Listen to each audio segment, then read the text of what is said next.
According to the Humane Society of the United States, 2.7 million cats and dogs are put to death every single year.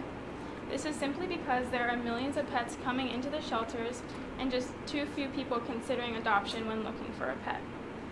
DoSomething.org tells us that 7.6 million pets come into shelters every single year. Of those, 3.9 million are dogs and 3.4 million are cats.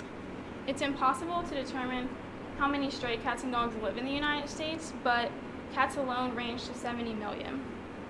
Shelters can't reject any animals brought to them, but they can choose to euthanize them, which is just another word to put down. And this usually happens in a matter of days. However, they do have to keep them for a minimum of 5 days, and they also have to try to find their owners. And this date can change depending on if there's any shown interest in the pet or how they fare in a variety of tests, such as aggression. Zach Scow, who's a founder of Marley's Much, which is a rescue in California, said that the vast majority of them don't make it out alive. Another huge thing that contributes to this problem is the puppy mills and cat mills. Basically, if you buy a cat or a dog from a pet store or online, they most likely came from these mills.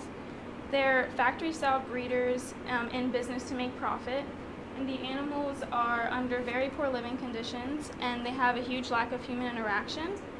Once the dogs or cats are no longer valuable or able to breed, they're usually killed, abandoned, or sold at auction.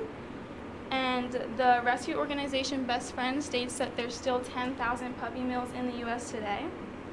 So it's very evident that there are millions of pets in need of a good home, and there's a lot of things that we can do to help them. First and foremost, the most obvious would be adoption and rescue. You can do this directly in a shelter such as our local SPCA, and this gives you the opportunity to get to meet and interact with the different animals and see if it'd be a good fit. If you're not into this idea, you can also adopt online, and there's a lot of different organizations and things that support adoption, such as the Operation Paw for Homes, Best Friends, and the Shelter Pet Project, and there's a lot more out there. And a lot of people refuse to rescue because they're looking for one specific breed. However, there are the purebred rescue groups which care and house for one specific breed, so this is a great alternative to buying. And they also have a more in-depth placement process for adoption. They'll even go into the homes, and they'll have individual interviews to see if the home is a good fit for the animal. And they also work hand in hand with shelters to place animals in good homes.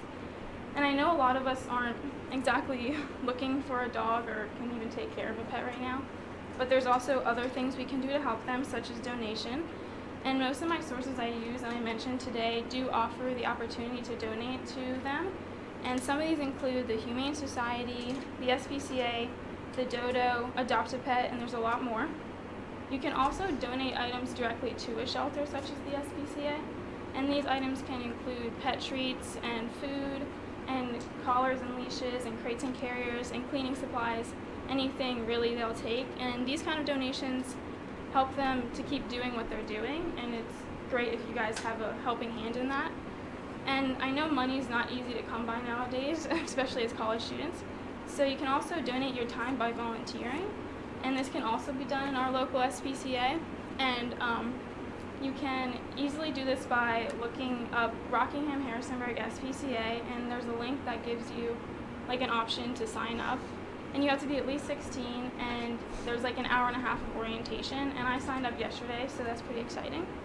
So by doing some of these simple things now and in the future, you can heavily impact the animals in need.